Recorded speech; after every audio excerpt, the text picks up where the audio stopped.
السلام علیکم ورحمۃ اللہ وبرکاتہ۔ ان الحمد للہ نحمده ونصلی علی رسولہ النبی الکریم، اما بعد فاعوذ باللہ السمیع العلیم من الشیطان الرجیم، من ہمزہ ونفخہ ونفثہ۔ بسم اللہ الرحمن الرحیم۔ یا ایہا المزمل قم اللیل الا قلیلا نصفہ او انقص منہ قلیلا او زد علیہ ورتل القرآن ترتیلا۔ اے چادر اوڑھنے والے، آپ رات کو قیام کیا کریں، مگر تھوڑا سو بھی لیا کریں، یا اپنے قیام کو کچھ بڑھا دیں اور نیند کو کم کر دیں، یا رات کا نصف قیام کے لیے اور نصف نیند کے لیے رکھ لیں، اور قرآن کو ٹھہر ٹھہر کر پڑھا کریں۔ عزیز سامعین اور ناظرین حضرات، ہمارے آج کے اس درس کا عنوان ہے قیام اللیل اور نماز تراویح۔ قیام اللیل اور نماز تراویح اصل میں ایک ہی چیز ہے۔ عشاء کی نماز کے بعد فجر کے درمیان جو نماز پڑھی جاتی ہے، اس نماز کو قیام اللیل کہا جاتا ہے، اور یہی قیام اللیل اگر رات کے شروع میں ہی عشاء کے ساتھ پڑھ لی جائے وتروں کی شکل میں، تو ان کو وتر کہا جاتا ہے، اور اگر یہی قیام اللیل وہ فجر کی نماز سے پہلے کیا جائے تو اس کو تہجد کہہ لیتے ہیں، اور یہی قیام اللیل اگر رمضان کے مہینے میں کیا جائے تو اسے قیام رمضان یا صلاۃ التراویح کہا جاتا ہے۔ تو گویا قیام اللیل کے ہی یہ مختلف نام ہیں ان کی مختلف کیفیتوں کی وجہ سے۔ قیام اللیل ایک مشترک نام ہے، آگے وتر، تہجد، تراویح، قیام رمضان، یہ ان کی مختلف کیفیتوں کی وجہ سے نام ٹھہرائے جائیں گے۔ تو قیام اللیل جو ہے، جو سارا سال نبی صلی اللہ علیہ وسلم کیا کرتے تھے تہجد کی شکل میں، اس کے بارے میں یہ ہے کہ یہ نبی صلی اللہ علیہ وسلم کی بڑی ہی پسندیدہ نماز ہے، اور رسول اللہ صلی اللہ علیہ وسلم سفر کی حالت میں بھی قیام اللیل کا اہتمام کیا کرتے تھے، اور آپ نے فرمایا کہ فرض نماز کے بعد جو سب سے زیادہ محبوب نماز ہے اللہ کے ہاں، وہ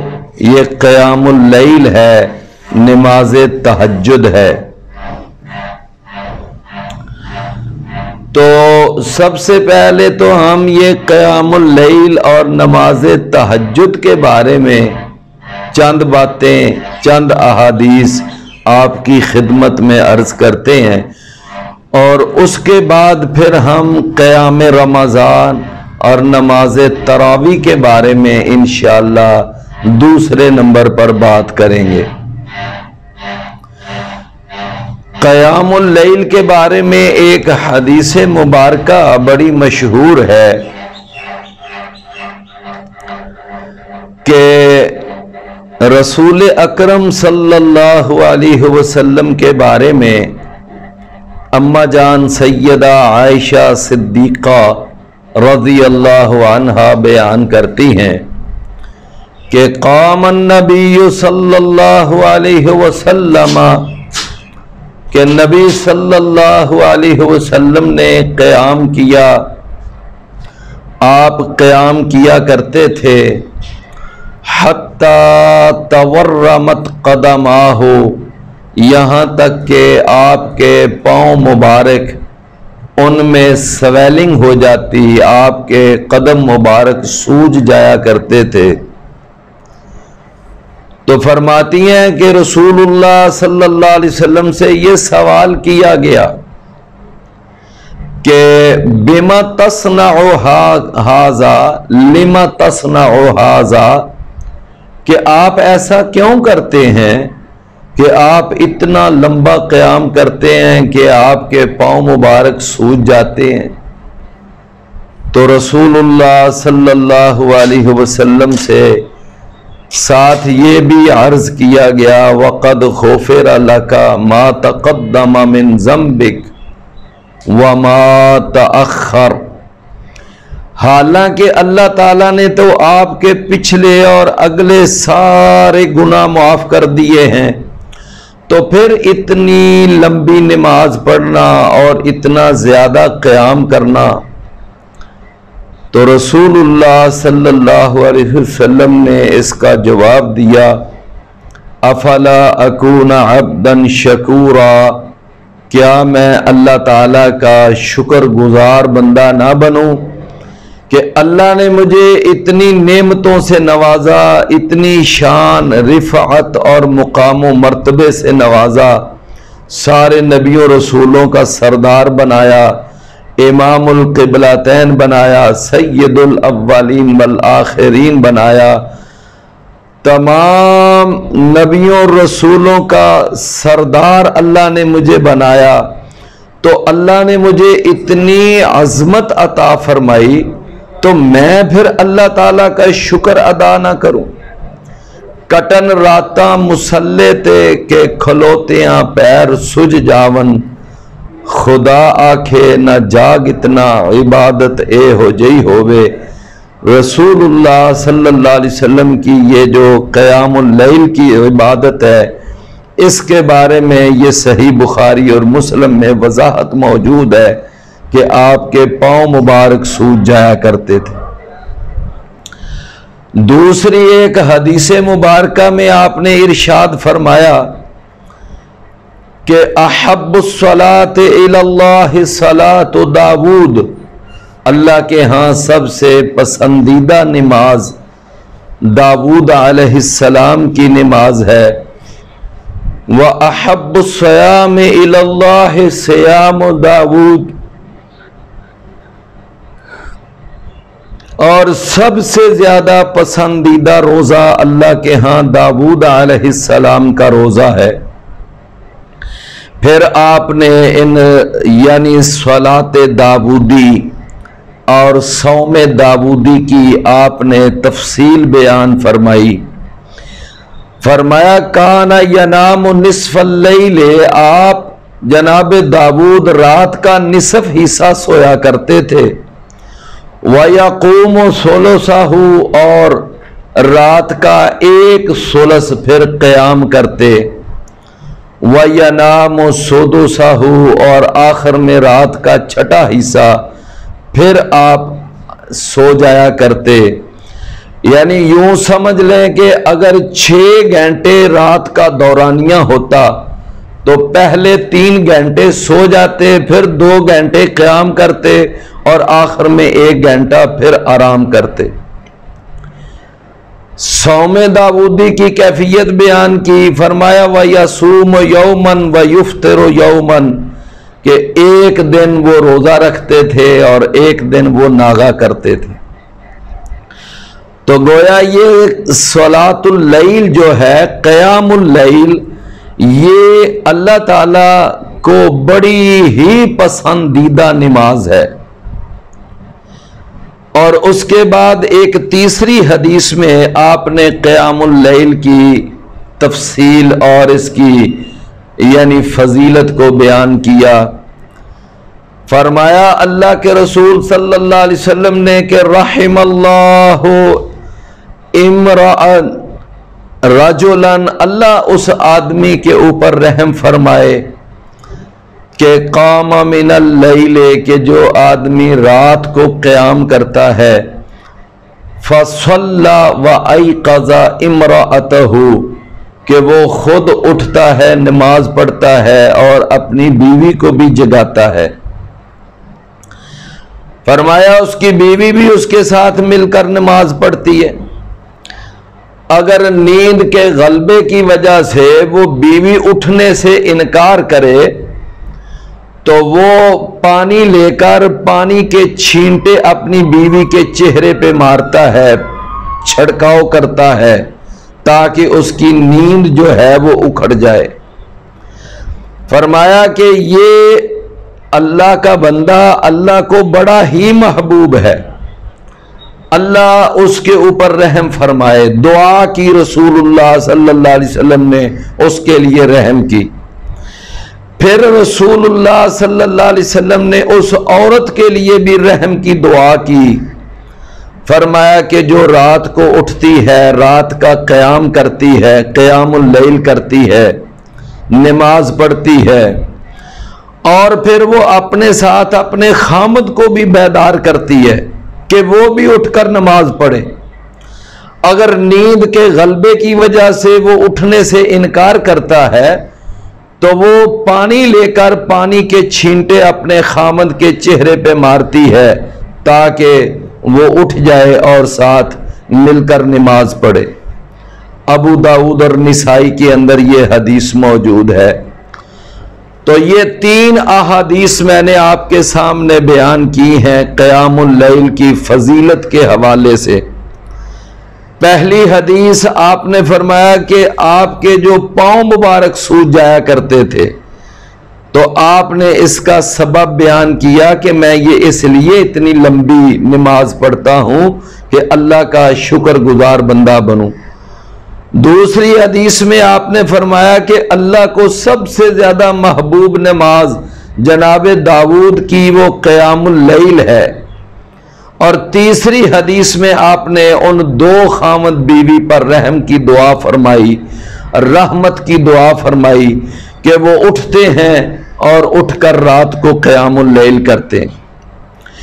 شروع کے اندر میں نے ایک آیت مبارکہ پڑھی، یا ایھا المزمل قم اللیل الا قلیلا، کہ اے چادر اوڑھنے والے آپ رات کا قیام کیا کریں۔ یہی وجہ ہے کہ رسول اللہ صلی اللہ علیہ وسلم یہ قیام اللیل یہ سفر میں بھی ترک نہیں کرتے تھے۔ فجر کی 2 سنتیں اور یہ وتر قیام اللیل رسول اللہ صلی اللہ علیہ وسلم سفر میں بھی پڑھا کرتے۔ حالانکہ سفر کے اندر نفلی نمازوں کی اللہ تعالیٰ نے گنجائش اور چھوٹ دی ہے۔ اسی طرح قرآن مجید کے اندر ایک جگہ پر اللہ تعالیٰ نے ارشاد فرمایا وَبِالْأَسْحَارِ هُمْ يَسْتَغْفِرُونَ، اور سحریوں کے وقت وہ اللہ تعالیٰ سے استغفار کرتے ہیں، یعنی سحری کے وقت وہ اٹھتے ہیں اور وہ اللہ تعالیٰ کے سامنے یعنی گڑ گڑاتے ہیں، نماز پڑھتے ہیں۔ صحیح حدیث میں رسول اللہ صلی اللہ علیہ وسلم نے فرمایا کہ جس وقت رات کا 1 ثلث باقی رہ جاتا ہے تو اللہ تعالیٰ آسمان دنیا پر تشریف لے آتے ہیں اور اللہ تعالیٰ آواز لگاتا ہے کوئی مغفرت طلب کرنے والا، ہے کوئی رزق مانگنے والا، ہے کوئی مجھ سے اپنے سوال کرنے والا، میں اس کی ضرورتیں پوری کروں۔ فرمایا کہ یہ اللہ تعالیٰ کی طرف سے اعلان عام یہ صبح صادق کے نمودار ہونے تک ہوتا رہتا ہے۔ اور پھر قرآن مجید کی ایک تیسری آیت ہے، تتجافی جنوبہم عن المضاجع یدعون ربہم خوفا وطمعا، کہ کچھ ایسے لوگ ہوتے ہیں کہ ان کے پہلو ان کے بستروں سے راتوں کے وقت الگ ہوتے ہیں، یعنی وہ رات لمبی تان کر خواب خرگوش کی طرح سویا نہیں کرتے، بلکہ وہ رات کو کچھ وقت نکال کر رات کو نماز پڑھا کرتے ہیں۔ تو یہ جو قیام اللیل ہے، رات کی نماز ہے، تہجد کی نماز ہے، یہ بڑی ہی پسندیدہ ہے۔ اسی لیے ایک شاعر نے یہ بڑی اچھی بات کہی، کہتا ہے کہ رات کے پچھلے پہر میں کچھ دولت بانٹی جاتی ہے، جو جاگت ہے سو پاوت ہے، جو سووت ہے سو کھووت ہے۔ اس کا معنی کیا ہے اس شعر کا؟ کہ رات کے پچھلے پہر میں اللہ کی طرف سے کچھ دولت بانٹی جاتی ہے، یعنی اللہ کی طرف سے اعلان معافی،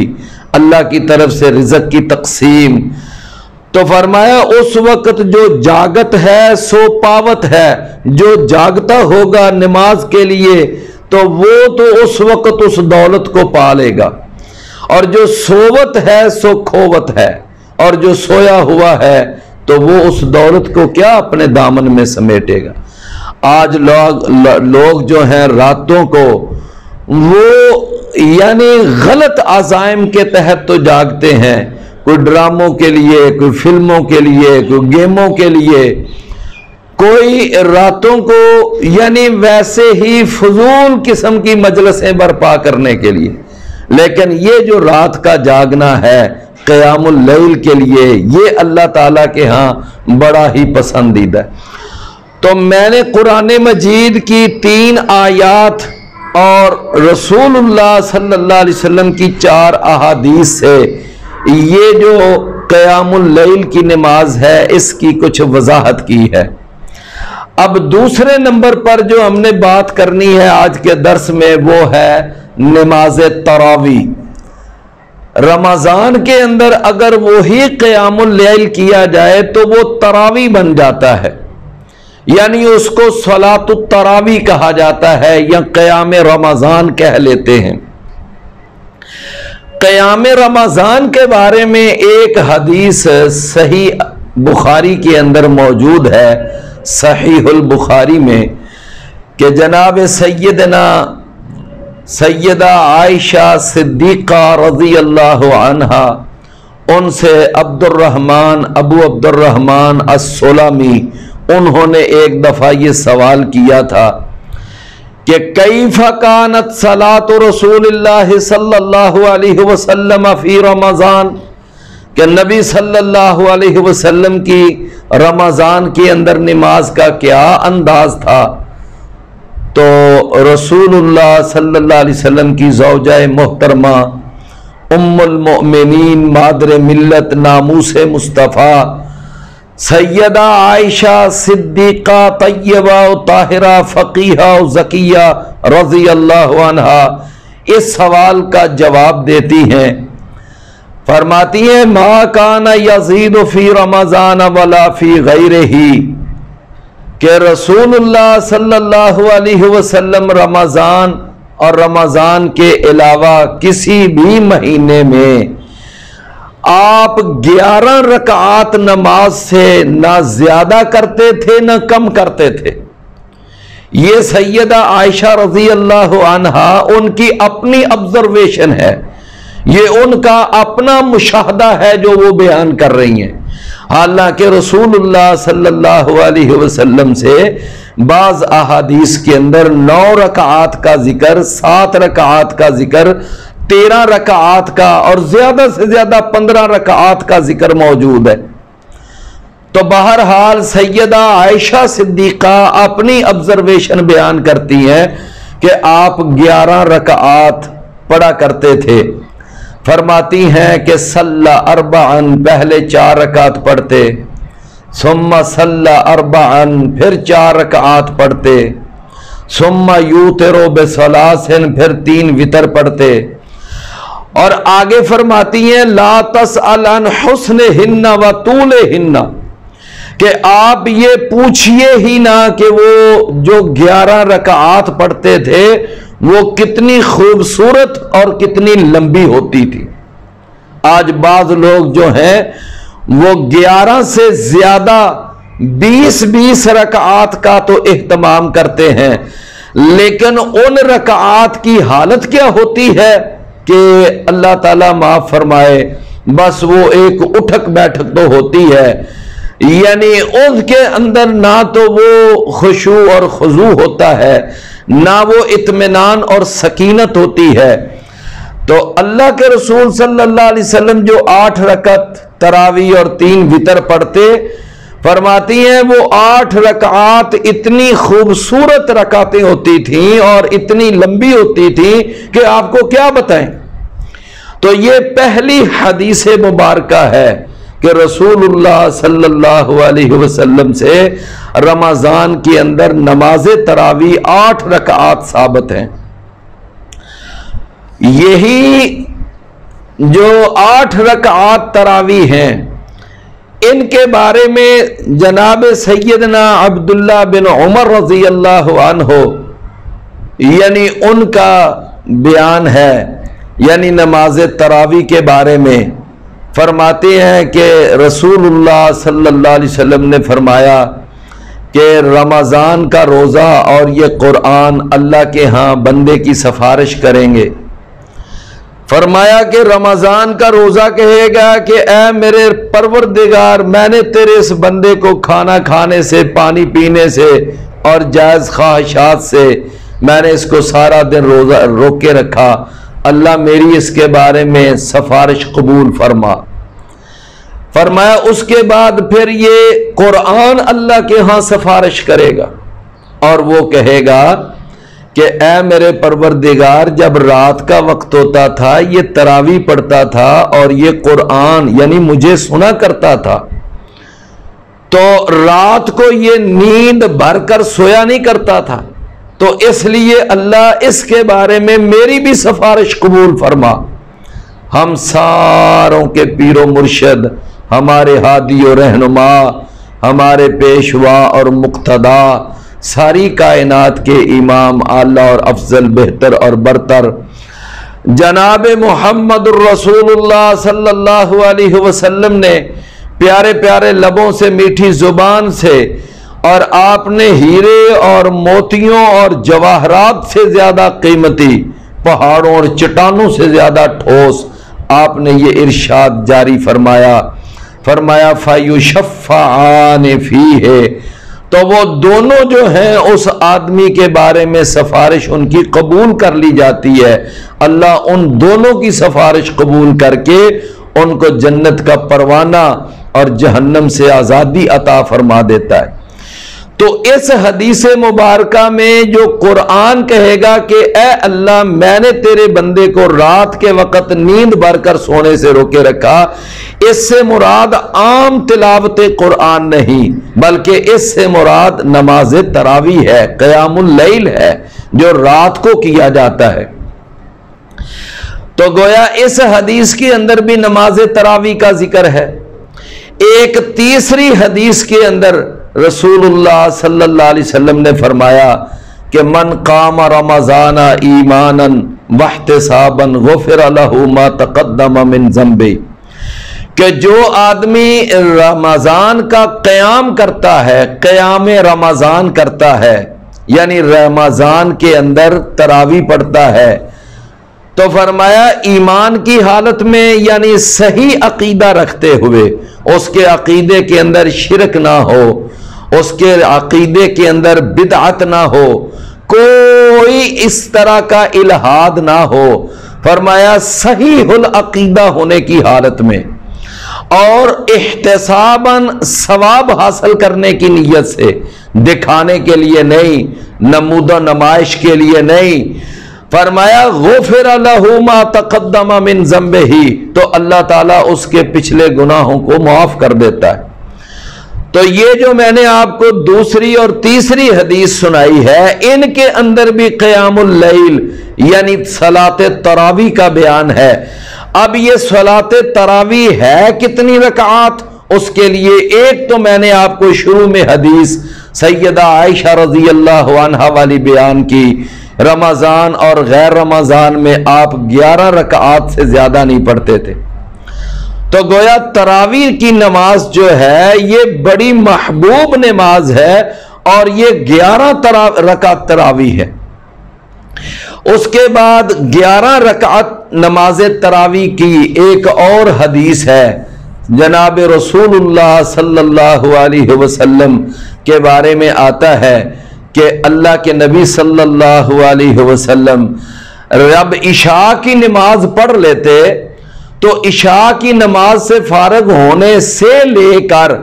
فجر کی نماز تک رسول اللہ صلی اللہ علیہ وسلم زیادہ سے زیادہ جو نماز پڑھتے وہ 11 رکعتن، وہ 11 رکعات ہوا کرتی تھی۔ اور ان کی کیفیت کیا تھی، یہ صحیح مسلم میں حدیث ہے، یسلم بین کل رکعتین ویوتر بواحدۃ، کہ کبھی کبھی تو پھر آپ اس طرح بھی کرتے کہ 11 رکعت یوں پڑھتے کہ 2 رکعتیں پڑھتے جاتے، اس طرح 5 سلاموں کے ساتھ 10 رکعتیں پڑھ لیتے اور آخر میں ایک وتر پڑھ کر سلام پھیر دیتے۔ تو کبھی کبھی آپ 11 رکعات اس طرح بھی پڑھتے، کبھی آپ 4 پھر 4 اور آخر میں 3 وتر، کبھی 2 کر کے 5 سلاموں کے ساتھ 10 رکعتیں اور آخر میں ایک وتر۔ تو گویا رسول اللہ صلی اللہ علیہ وسلم سے یہ وتروں سمیت 11 رکعات ثابت ہیں۔ اس کے لیے 5ویں ایک حدیث ہے، رسول اللہ صلی اللہ علیہ وسلم نے ایک دفعہ فرمایا صلی بنا رسول اللہ صلی اللہ علیہ وسلم فی رمضان 8 رکعات، ایک دفعہ رسول اللہ صلی اللہ علیہ وسلم نے 8 رکعتیں پڑھائیں اور اس کے بعد آپ نے ایک وتر پڑھا۔ تو گویا 8 رکعتیں اور ایک وتر کے ساتھ بھی نماز تراویح پڑھی جا سکتی ہے۔ تو نماز تراویح کی یہ 3 شکلیں ہو گئیں، پہلے 4 پھر 4 اور آخر میں 3 وتر۔ پھر دوسری شکل کیا ہے کہ 2 رکعتیں کر کے 10 رکعتیں پہلے پڑھی جائیں اور آخر میں ایک وتر۔ اور تیسری شکل نماز تراویح کی کیا ہے کہ پہلے 8 رکعات پڑھی جائیں، وہ 4 کر کے پڑھ لی جائیں یا 2 کر کے پڑھ لی جائیں اور آخر میں ایک وتر پڑھ لیا جائے۔ تو یہ 3 شکلیں یہ ثابت ہو گئی۔ اور اس کے علاوہ ایک 6ٹھی حدیث ہے، جناب سیدنا ابی بن کعب، بڑے مشہور صحابی ہیں اور صحابہ کرام میں سے وہ سب سے بڑے قاری تھے۔ رسول اللہ صلی اللہ علیہ وسلم نے اپنے صحابہ میں سے ابی بن کعب کو رضی اللہ عنہ فرمایا تھا کہ اقرأکم لکتاب اللہ ابی بن کعب، کہ سب سے بڑا قاری تم میں وہ ابی بن کعب ہے۔ جناب ابی بن کعب رضی اللہ عنہ بیان کرتے ہیں کہ رسول اللہ صلی اللہ علیہ وسلم کو آ کر بیان کرتے ہیں کہ اللہ کے رسول، ہمارے گھر کے اندر، محلے کے اندر کچھ عورتیں، انہوں نے مجھے یہ پیشکش کی کہ ابی آپ کو قرآن اچھا یاد ہے تو آپ ہمیں نماز تراویح پڑھا دیا کریں، قیام رمضان کروا دیں۔ فرماتے ہیں کہ اللہ کے رسول پھر میں نے کیا کیا، فصلیت بہم 8 رکعات، میں نے ان کو 8 رکعتیں پڑھائیں، ثم اوترت، پھر میں نے وتر پڑھایا۔ تو رسول اللہ صلی اللہ علیہ وسلم نے ابی بن کعب کی یہ بات سنی اور اللہ کے رسول خاموش ہو گئے، اور آپ کی خاموشی یہ رضامندی کی دلیل ہے۔ تو گویا رسول اللہ صلی اللہ علیہ وسلم کے ہاں یہ 8 رکعت تراویح آپ کے دور میں جناب ابی بن کعب رضی اللہ عنہ نے پڑھائی۔ اللہ کے رسول خود بھی 8 پڑھا کرتے تھے اور آپ کے دور مبارک میں صحابہ کرام بھی 8 رکعت پڑھا کرتے تھے۔ اور اس کے بعد جناب رسول اللہ صلی اللہ علیہ وسلم کے بعد ابو بکر صدیق کا دور آیا، پھر جناب عمر رضی اللہ عنہ کا دور آیا۔ پہلے تو اللہ کے رسول نے اپنی زندگی میں صرف 3 دن نماز تراویح کی جماعت کروائی، اور یہ 3 دن جماعت کروا دینا رسول اللہ صلی اللہ علیہ وسلم کا نماز تراویح کے بعد جماعت اہتمام کی دلیل بن گیا۔ یعنی رسول اللہ صلی اللہ علیہ وسلم کا یہ جماعت کروانا، یہ اب ہمارے پاس دلیل ہے کہ نماز تراویح کی جماعت کروائی جا سکتی۔ باقی آپ نے اس معمول کو آگے جاری کیوں نہیں رکھا؟ اس لیے کہ یہ کہیں نماز تراویح امت کے اوپر فرض نہ قرار دے دی جائے، اور نبی صلی اللہ علیہ وسلم اپنی امت کے لیے آسانی کے خواہش مند تھے، آپ مشکلات نہیں پیدا کرنا چاہتے تھے اپنی امت کے لیے۔ تو گویا کہ رسول اللہ صلی اللہ علیہ وسلم کو یہ نماز تراویح قیام رمضان بڑا محبوب تھا، اور یہ 8 رکعتیں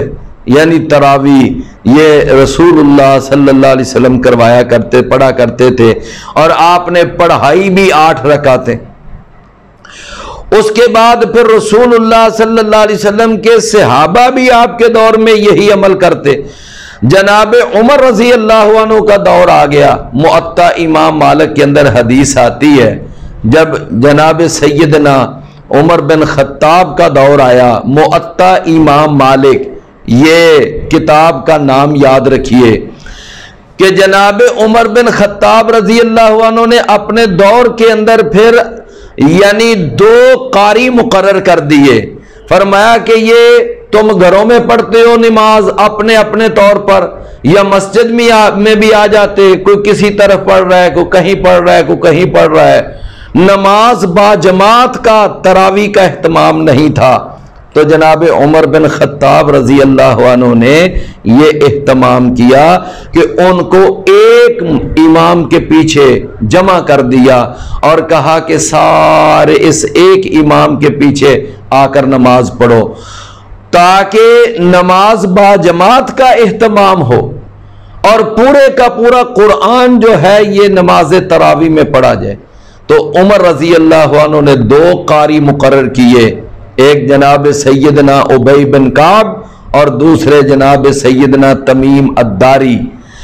اور ان دونوں کو حکم یہ دیا کہ تم نے 8 رکعت تراویح پڑھانی ہے۔ یہ موطا امام مالک کے اندر ہے۔ ہمارے ہاں بعض بھائی یہ بات کہتے ہیں، یہ ایک سوال بڑا اٹھایا جاتا ہے، دیکھیں جی حضرت عمر نے 20 رکعت تراویح پڑھائی۔ عزیز بھائیو، یہ بات اچھی طرح سمجھ لیں، یہ محض پراپوگنڈا ہے۔ جناب عمر رضی اللہ عنہ نے جو صحیح حدیث سے ثابت ہے وہ 8 رکعت تراویح کا حکم دیا تھا۔ انہوں نے یہ 20 رکعت تراویح کا بالکل حکم نہیں دیا۔ جو موطا کے اندر یہ حدیث بیان کی جاتی ہے صائب بن یزید کے حوالے سے، اس کے اندر وہ صائب بن یزید راوی جو ہے وہ ضعیف ہے، اور اس وجہ سے وہ روایت جو ہے وہ پایہ ثبوت کو نہیں پہنچتی۔ لہٰذا یہ 20 رکعت تراویح والی جو حدیث بیان کی جاتی ہے یہ حدیث سند کے اعتبار سے ٹھیک نہیں ہے۔ اس حوالے سے 20 رکعت تراویح کے اوپر جتنی بھی احادیث مختلف لفظوں سے لوگوں کے سامنے بیان کی جاتی ہیں، ان میں سے ایک حدیث بھی پایہ ثبوت کیوں نہیں پہنچی، جبکہ یہ جو احادیث میں نے آپ کے سامنے بیان کی، سیدہ عائشہ رضی اللہ عنہا والی حدیث، یہ صحیح بخاری میں، اور دنیا کا ہر مکتبہ فکر یہ ماننے پر مجبور ہے کہ یہ حدیث بالکل صحیح ہے۔ اور اسی طرح رسول اللہ صلی اللہ علیہ وسلم عشاء کی نماز سے لے کر فجر کی نماز تک 11 رکعت پڑھتے، یہ صحیح مسلم میں حدیث ہے۔ پھر رسول اللہ صلی اللہ علیہ وسلم نے جو نماز پڑھائی آپ نے وہ بھی 11 رکعات پڑھائیں اور آخر میں ایک وتر. اور جناب ابی بن کعب رضی اللہ عنہ والی حدیث جو میں نے آپ کے سامنے بیان کی، تو انہوں نے بھی 11 رکعات یعنی 8 رکعت تراویح پڑھائی، اللہ کے نبی کو آ کر پھر بتایا. اور جناب عمر رضی اللہ عنہ نے 2 قاری مقرر کیے اور دونوں قاریوں کو حکم دیا کہ تم نے لوگوں کو 8 رکعت تراویح پڑھانی ہے. یہ سارے دلائل صحیح سند کے ساتھ ثابت ہیں. تو کتنی عجیب بات ہے اور کتنی ہی یہ یعنی اچھمبے کی بات ہے کہ جو مسئلہ وہ صحیح احادیث سے ثابت ہے، بخاری شریف سے، مسلم شریف سے اور کئی صحیح احادیث سے ثابت ہے، اس مسئلے کی طرف نہیں آنا اور لوگوں کو مس گائیڈ کرنا کہ نہیں جی 20 رکعت تراویح 20 رکعت تراویح، تو یہ بات جو ہے یہ ٹھیک نہیں ہے. حنفی علماء میں ایک بڑا جانا پہچانا نام ہے اور بہت دنیا جانتی ہے، ان کا نام تھا انور شاہ کاشمیری. انور شاہ کاشمیری انہوں نے ترمذی کی شرح لکھی اور اس کا نام ہے العرف الشذی، اور اس کے اندر انہوں نے یہ بات لکھی ہے، فرماتے ہیں کہ لا مناص من تسلیم ان تراویح علیہ السلام 8 رکعات، کہ اس بات کو مانے بغیر کوئی چارہ ہی نہیں ہے، اس بات کو تسلیم کیے بغیر کوئی چارہ نہیں کہ رسول اللہ صلی اللہ علیہ وسلم کی نماز تراویح 8 رکعت تھی. اب دیکھ لیں دارالعلوم دیوبند کے بہت بڑے استاد محتمم اپنے وقت کے اور ایک یعنی حدیث کی کتاب کے شارح، وہ اس بات کو بیان کر رہے ہیں کہ رسول اللہ صلی اللہ علیہ وسلم سے جو ثابت ہے وہ 8 رکعت ہے. اسی طرح ایک اور بہت بڑے حنفی عالم ہیں عبد الحی لکھنوی، اور ایک اور بہت بڑے حنفی عالم ہیں ابن حمام الحنفی. انہوں نے بھی اپنی اپنی جو شروحات ہیں ان کے اندر یہ لکھا ہے کہ رسول اللہ صلی اللہ علیہ وسلم سے 8 رکعت تراویح کا ثبوت صحیح احادیث سے ثابت ہے، اور 20 رکعات تراویح کا ثبوت کسی صحیح حدیث سے ثابت نہیں ہے. باقی یہ کہنا جی ایک نفلی نماز ہے، اگر کوئی 20 پڑھ بھی لے تو اس میں کیا حرج ہے، یہ کیا حرج والی بات یہ ہے کہ جب رسول اللہ صلی اللہ علیہ وسلم کا ایک عمل ہمیں ثابت ہو گیا کہ وہ 8 رکعت ہے، تو پھر ہم اللہ کے رسول صلی اللہ علیہ وسلم سے آگے نکلنے کی کوشش کیوں کریں؟ اللہ کا قرآن کہتا ہے یا ایھا الذین آمنوا، اے ایمان والو، لا تقدموا بین یدی اللہ ورسولہ، اللہ اور اس کے رسول سے آگے نہ نکلو. تو اس لیے اصل بات یہ ہے کہ رسول اللہ صلی اللہ علیہ وسلم سے 8 رکعت تراویح کا ثبوت ہے. آخر میں ایک سوال یہ بڑا اٹھایا جاتا ہے کہ بیت اللہ شریف میں اور مسجد نبوی میں پھر وہاں 20 رکعت تراویح کیوں پڑھتے ہیں؟ اس کا پہلا جواب تو یہ ہے کہ صرف یہ 2 مسجدیں وہاں پر یعنی 20 رکعات تراویح پڑھی جاتی تھیں، بلکہ اس سال یہ جب کرونا کا مسئلہ بنا ہوا ہے، اب بیت اللہ کے اندر بھی اور مسجد نبوی کے اندر بھی 8 رکعت ہی پڑھی جا رہی ہیں. یعنی اس سال بیت اللہ کے اندر اور مسجد نبوی کے اندر 8 رکعات تراویح کا ہی اہتمام ہو رہا ہے. باقی اگر اس سے پہلے پڑھی جاتی تھی تو وہ ایک ہی امام 20 نہیں پڑھاتا تھا، بلکہ ایک امام 10 پڑھا کر چلا جاتا، پھر دوسرا امام آ کر 10 پڑھاتا. چونکہ وہ ساری دنیا کا ایک عالمی مرکز ہے، ہر قسم کے وہاں لوگ جاتے ہیں، تو اگر کوئی 8 پڑھنا چاہے تو وہ ٹھیک ہے، وہ 8 پڑھ لے اور اس کے بعد اپنا وتر پڑھ لے، اور اگر کوئی 20 پڑھنے کا خواہش مند ہو تو ان کے لیے سہولت انہوں نے رکھی ہوئی ہے. باقی رہ گیا کہ رسول اللہ صلی اللہ علیہ وسلم کا عمل اور صحابہ کرام کا عمل وہ 8 رکعت تراویح کا. سعودیہ کے اندر یہ صرف 2 مسجدوں میں 20 رکعت تراویح ہوتی تھی، باقی جتنی بھی مساجد ہیں، یہاں تک کہ مکہ شریف کے اندر بیت اللہ کے علاوہ جتنی وہاں قرب و جوار میں مسجدیں ہیں ان کے اندر بھی 8 رکعت پڑھی جاتی ہے۔ مدینہ منورہ کے اندر مسجد نبوی کے علاوہ آس پاس جتنی مسجدیں ہیں وہاں پر بھی 8 رکعت تراویح ہوتی ہے، اور اس کے علاوہ جتنے بھی سعودیہ کے شہر ہیں سب کے اندر 8 رکعت تراویح کا اہتمام ہوتا ہے۔ اور وہاں کے جتنے علماء جناب یعنی شیخ ابن باز، شیخ صالح ال عثیمین، اور اسی طرح شیخ ابن یعنی جبرین اور جناب صالح الفوزان، اور یہ جتنے بھی علماء ہیں، یہاں تک کہ اس وقت کے جو مفتی اعظم ہیں ان کا فتویٰ بھی یہ ہے کہ نماز تراویح رسول اللہ صلی اللہ علیہ وسلم سے 8 رکعت ہے۔ تو میں نے آپ کے سامنے پہلی بات یہ بیان کی ہے قیام اللیل کے حوالے سے کہ قیام اللیل اللہ کے نبی صلی اللہ علیہ وسلم کو بڑا محبوب تھا، اور یہ سارا سال نبی صلی اللہ علیہ وسلم کیا کرتے تھے۔ دوسری بات میں نے آپ کے سامنے یہ رکھی ہے کہ رمضان کے اندر جو قیام اللیل کیا جاتا ہے اس کو نماز تراویح کہتے ہیں یا اس کو قیام رمضان کہتے ہیں، اور اس کے بارے میں رسول اللہ صلی اللہ علیہ وسلم نے بھی فضیلت خاص طور پر بیان کی کہ جو آدمی قیام رمضان کرتا ہے اللہ اس کے پچھلے گناہ معاف کر دیتا ہے، اور جو قیام رمضان کرے گا تو قیامت کے دن یہ قرآن اس کی سفارش کرے گا۔ اور اس کے بعد تیسری بات میں نے یہ عرض کی ہے کہ یہ نماز تراویح ہے کتنی، قیام رمضان کتنا ہے، یہ 8 رکعت تراویح ہے۔ رسول اللہ صلی اللہ علیہ وسلم سے یعنی 8 رکعت، اس کے بعد 1 وتر پڑھ لو یا 3 وتر پڑھ لو، یہ آپ کی اپنی مرضی ہے۔ تو بہرحال اس کی شکلیں بھی مختلف ہیں، 4 کر کے 8 رکعت پڑھ لو، آخر میں 3 وتر پڑھ لو، یا 2 رکعتیں کر کے 10 پڑھ لو، آخر میں 1 وتر پڑھ لو، یا 4 کر کے 8 رکعت پڑھ لو، آخر میں 1 وتر پڑھ لو۔ تو یہ مختلف شکلوں کے اندر یہ قیام رمضان صلاۃ تراویح پڑھی جا سکتی ہے۔ اور آخر میں نے چوتھی بات آپ کے سامنے یہ رکھی ہے کہ یہ نماز تراویح کے بارے میں جو 20 رکعت تراویح کا جو مسئلہ بیان کیا جاتا ہے یہ کسی بھی صحیح حدیث سے ثابت نہیں۔ اس موضوع پر جتنی بھی احادیث بیان کی جاتی ہیں وہ ساری احادیث جو ہیں وہ ضعیف ہیں۔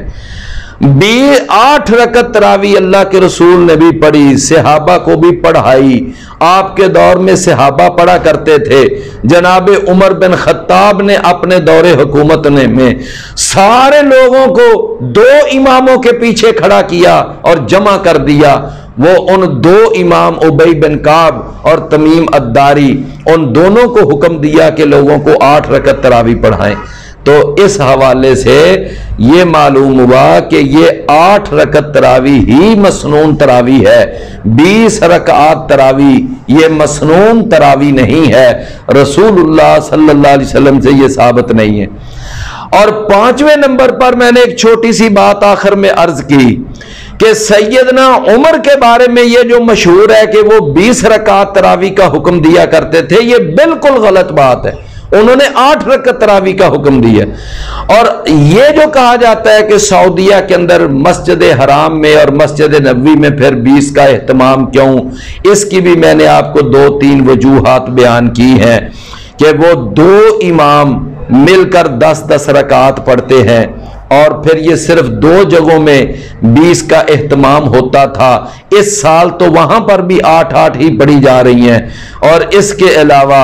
باقی سارے سعودیہ میں اور سارے مکہ میں اور سارے مدینہ میں 8 رکعت تراویح کا ہی اہتمام ہوتا ہے۔ سعودیہ کے تمام بڑے بڑے مفتیان کرام وہ 8 رکعت تراویح کا ہی فتویٰ دیتے ہیں، اور انہوں نے 8 رکعت تراویح کا ہی ثبوت اپنی اپنی کتابوں میں لکھا ہے۔ ابن باز کا فتویٰ پڑھ لیں، شیخ صالح آل عثیمین کا فتویٰ پڑھ لیں، اور دیگر علماء کے فتاویٰ دیکھ لیں، تو یہ 8 رکعت تراویح اللہ کے رسول سے ثابت ہے، صحابہ سے ثابت ہے، تابعین سے ثابت ہے، اور یہی قرآن و حدیث سے صحیح طور پر ثابت ہے۔ اللہ تعالی ہمیں صحیح طور پر قرآن و سنت سے ثابت شدہ عمل پر عمل کرنے کی توفیق عطا فرمائے۔ وآخر دعوانا الحمدللہ۔